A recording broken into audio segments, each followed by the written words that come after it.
اب میں بات کر رہا ہوں پسند آئے نہ آئے، روایتوں میں تذکروں میں ہے کہ ایک ہستی نے کسی کمزور کی مدد نہیں کی، نیک ہستی تھی، بزرگ ہستی تھی، کسی کمزور نے مدد چاہی تو انہوں نے مدد نہیں کی۔ مدد کے قابل تھے، جسمانی طور پر بھی، مالی طور پر بھی۔ اللہ نے ان کو صحت بھی دی تھی، توانائی بھی دی تھی، دولت بھی دی تھی، واللہ عالم۔ لیکن واقعے کا جو نتیجہ ہے وہ بہرحال ہمارے سامنے، واقعے میں کہ جس ہستی کا نام لیا ہے اسی کا ہو یا جس کا بھی ہو، پکڑ ہو گئی، مال بھی چھن گیا، صحت بھی ختم ہو گئی۔ انہوں نے توبہ کی۔ کیا کی؟ اونچی گئی ہے، ذرا زور سے، کیوں کہلوا رہا ہوں؟ یہ بہت بڑا ہتھیار ہے، یہ بہت بڑا تحفہ ہے توبہ۔ یہ اس کا دروازہ بند ہو جاتا تو ہمارے پاس کچھ نہ رہتا۔ یہ توبہ، نادم ہو جائے بندہ، شرمندہ کہ ہائے مجھ سے کیا ہو گیا، اور آئندہ وہ خطا نہ کرنے کا پکا ارادہ کہ نہیں کروں گا، اس کا نام توبہ ہے۔ انہوں نے کی توبہ، اللہ نے ان کی صحت بھی لوٹا دی، بیماری ختم کر کے اللہ نے ان کو دولت بھی دے دی۔ جو پیغام ملا وہ یہ کہ کمزوروں پر ظلم کرنے سے پکڑ ہوتی ہے، یہی پیغام ملا نا۔ اب مجھے بتائیں فلسطینیوں کے ساتھ کیا ہو رہا ہے،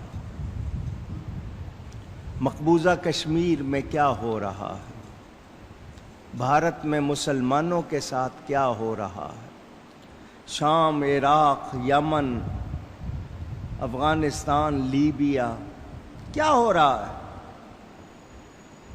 ادھر سے ہر نظر ہٹائیں تو ادھر دیکھیں، ہر دولت والا، عہدے والا دوسروں کے ساتھ کیا کر رہا ہے۔ پہلے کوئی سرکاری لوگ چھپے ہوتے تھے، سیاسی بھتہ لیتے تھے سیاسی لوگ، اب سرکاری بھتہ لیا جا رہا ہے، رشوت لی جا رہی ہے، لوگوں کی مجبوری سے، کمزوری سے فائدہ اٹھایا جا رہا ہے۔ تو کیا ہم توبہ کی طرف جا رہے ہیں یا اپنے گناہ میں اضافہ کر رہے ہیں؟ ہم نے کبھی سوچا، غور کیا؟ تو ہمارے اعمال، ہم سمجھ رہے نہیں ہم بہت اچھا کر رہے ہیں، اللہ فرما رہا بھٹک رہے ہیں، اور یہ وہ ہیں جن کے لیے برا عذاب ہے۔ مگر ہم پھر بھی سدھر نہیں رہے، اس کا مطلب یہ کہ اندر ضمیر بھی مردہ ہو چکا، ہمارے نفس شیطان کے قابو میں آ گئے۔ رمضان کے بعد پہلا جمعہ ہے، ٹھیک ہے مسجدوں پر بندش تھی، اس کے باوجود رمضان میں لوگ آئے۔ رمضان ختم ہوا ہے، نمازیں تو ختم نہیں ہوئی ہیں، کہاں گئے وہ سارے لوگ؟ کس کس کو یاد رہا؟ نہیں، یہ ہے وہ چیز۔ اگر قوم واقعی سدھر جاتی، لوگوں نے کہا اذانیں دو، اللہ کا ذکر ہے، اس سے وبائیں دور ہوتی ہیں، تو جو سارا دن چوری کر کے جاتا تھا وہ بھی اذان دے رہا تھا، اس نے اپنے احوال میں، اپنے اعمال میں تبدیلی نہیں کی، اذان وہ بھی دے رہا تھا۔ اب وہ اذانیں بھی ختم، لوگوں کو اب وہ ڈر نہیں ہے، اب وہ خوف نہیں ہے۔ حالانکہ کہا جا رہا ہے کہ وائرس بڑھ رہا ہے، وبا پھیل رہی ہے اور اس میں تیزی آ رہی ہے، لیکن اس سے بھی اب جو تھوڑا بہت خوف تھا وہ کم ہو گیا۔ اللہ کا خوف تو تھا ہی نہیں جو زیادہ ہونا چاہیے۔ میڈیا نے ٹیلی ویژن نے، پرنٹ میڈیا نے جتنا کورونا سے ڈرایا، اللہ سے ڈرایا ہوتا تو شاید لوگوں کو تھوڑا بہت احساس ہوتا، مگر ان کو شاید اسی کے پیسے ملے تھے، انہوں نے اسی سے ڈرایا۔ ہمارا یہ اعمال، ہمارے یہ احوال کیا بتاتے ہیں؟ کیا ہم واقعی مسلمان ہیں؟ اللہ سے ڈرنے والے ہیں؟ ہمیں کیا آخرت یاد ہے؟ کافر تو جو مانتے نہیں ہیں ان کو بات نہ کریں، جو مانتے ہیں ان کا کیا حال ہے؟ قیامت یقیناً آئے گی، اس میں کوئی شبہ نہیں۔ علم یقینی ہے، اتنی بات یقینی طور پر جانتے ہیں کہ قیامت آئے گی۔ اب وہ لوگ جن کو ایمان نہیں ہے ان کا معاملہ تو کلیئر، سمجھ آ گیا کہ جی وہ ایمان نہیں رکھتے، اس لیے وہ دنیا ہی ان کے لیے سب کچھ ہے۔ ہم تو ایمان رکھتے ہیں، ہم تو مانتے ہیں مرنے کے بعد دوبارہ اٹھائے جائیں گے، پھر ہم کیوں نہیں ڈرتے؟ ہم میں تبدیلی کیوں نہیں آتی؟ تو ہمیں جان لینا چاہیے کہ انسان کو وہی پہنچتا ہے جس کی وہ کوشش کرتا ہے۔ لیس للانسان الا ما سعی، جس کی وہ کوشش کرتا ہے۔ ہم کوشش کر رہے ہیں پیسے کی، ہم کوشش کر رہے ہیں دنیا کی، آخرت کی کوشش نہیں۔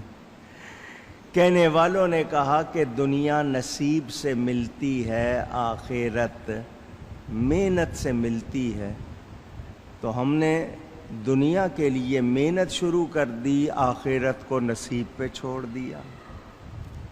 بڑے سمجھدار ہیں ہم، دیکھ لیں ہم نے کیا کیا ہے۔ تو دنیا میں یہ اس طرح کی تکلیفیں ہمارے لیے وارننگ ہے، انتباہ، سنبھل جاؤ، اپنے آپ کو سنبھال لو، اللہ کی پکڑ بہت سخت ہوتی ہے، اس سے کوئی بچ سکتا نہیں۔ اللہ فرماتا ہے وَهُمْ فِي الْآخِرَةِ هُمُ الْأَخْسَرُونَ، اور وہ آخرت میں بہت بڑے خسارے یعنی نقصان والے ہیں، بہت گھاٹے میں ہیں کہ ہدایت کے بدلے گمراہی خریدنے سے انہوں نے اپنے آپ کو نعمتوں والی جنت سے محروم کر لیا۔ دوزخ سے بچانے کی بجائے وہ خود کو دوزخ کا حقدار بنا بیٹھے۔ دنیا میں بھی ان کے لیے رسوائی ہے، خرابی ہے، اور آخرت میں گھاٹا ہی گھاٹا ہے۔ میں اس آیت کے بارے میں آپ سے ایک بات کر کے آگے چلوں گا۔ اب مجھے بتائیے، آپ گھاٹے کا سودا کرتے ہیں؟ آپ کو کوئی گھاٹا پہنچ جائے، انسان کا مزاج ہے، نفع ہو نا ذکر تک نہیں کرے گا، گھاٹا ہو جائے 50 مرتبہ ذکر کرے گا، یہ انسان ہے۔ تو اس انسان کو یہی بتایا جا رہا ہے کہ تو گھاٹے کا سودا تو پسند نہیں کرتا، تو پھر یہ گھاٹا کیوں کر رہا ہے، یہ خرابی کیوں کر رہا ہے، اپنے آپ کو سنبھالتا کیوں نہیں ہے؟ تو وہ انسان جس کو یقین ہے کہ میں نے ایک دن مرنا ہے اور مرنے کا ٹائم معلوم نہیں ہے، میرے پاس وقت کم ہے، مجھے اپنے آپ کو سنوارنا ہے، سدھارنا ہے، میں نے آخرت میں جانا ہے، حساب دینا ہے، تو وہ سنبھلے گا، اپنے آپ کو بچائے گا، اور جو نہیں کرے گا اس کے لیے کیا ہے؟ گھاٹا ہی گھاٹا۔ مسلمان ایمان والا، جس کے دل میں ایمان نقش ہے، وہ اللہ کو بہرحال یاد کرتا ہے، اس کو پتا ہے کہ میرا رب مجھے دیکھ رہا ہے۔ ایمان ہے تو یہ احساس ہے، اور جن کا ایمان کمزور ہو چکا ان کو یہ احساس بھی نہیں۔ میرے دوستوں اور بزرگوں، قبر کا اندھیرا، آخرت میں کتنی گرمی، کیسا خوف، کیسے عذاب، جب اللہ تعالیٰ سوء العذاب، سوء کے معنی برے کے ہیں، تو جس کو اللہ برا فرما رہا ہے وہ کتنا برا ہوگا، کتنا سخت ہوگا۔ ہم سے تو معمولی سے کانٹے کی چبھن برداشت نہیں ہوتی، ہم عذاب کیسے سہیں گے؟ کبھی سوچا؟ تو سنبھلنا چاہیے، سدھرنا چاہیے۔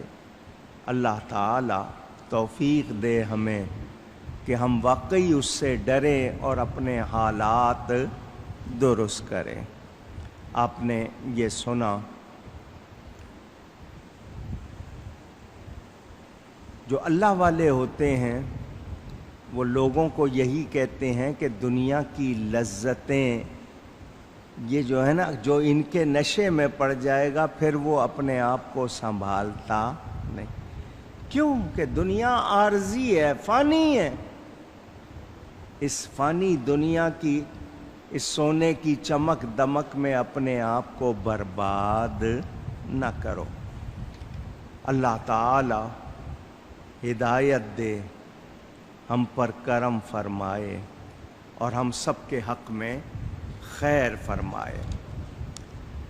میں آپ کو صرف ایک دو باتیں اس لیے سنا رہا ہوں بار بار، پیغام ہے۔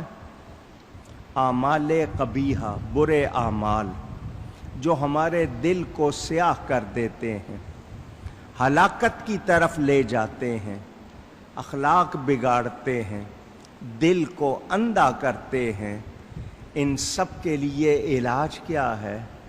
قرآن کی تلاوت، اللہ کی یاد، سچی توبہ۔ تو پھر کیا ہوتا ہے؟ اس بندے کے اندر پھر اندھیرا دور ہو جاتا ہے، اس کو تمیز ہو جاتی ہے، وہ پھر اپنے وقت کو برباد نہیں کرتا۔ آپ نماز پڑھتے ہیں، نماز شروع کرتے ہیں ہاتھ اٹھانے سے۔ یہ ہاتھ اٹھانے کا مطلب سرنڈر کرنا ہوتا ہے کہ میں دنیا کو ترک کر کے یا اللہ تیری بارگاہ میں آ گیا ہوں، ہاتھ اٹھا لیے دنیا سے میں نے۔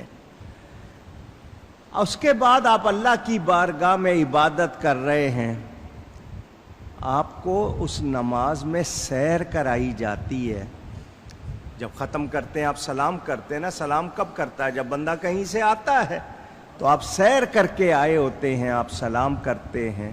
تو آپ نے کبھی بادشاہ کے سامنے، کسی بڑے کے سامنے کا منظر یاد کیا ہو کہ اس کے پاس جاتے ہیں، آپ کو کیسا اپنے آپ کو سنبھال کے رکھنا پڑتا ہے، آپ کی کوئی حرکت ایسی نہ ہو جو بادشاہ کو بری لگ جائے، آپ ایک ایک ادا پہ اپنی نظر رکھتے ہیں، 10 منٹ کی ملاقات ہو، 15 منٹ کی ہو، گھنٹے کی ہو، اب سنبھال کے رکھتے ہیں۔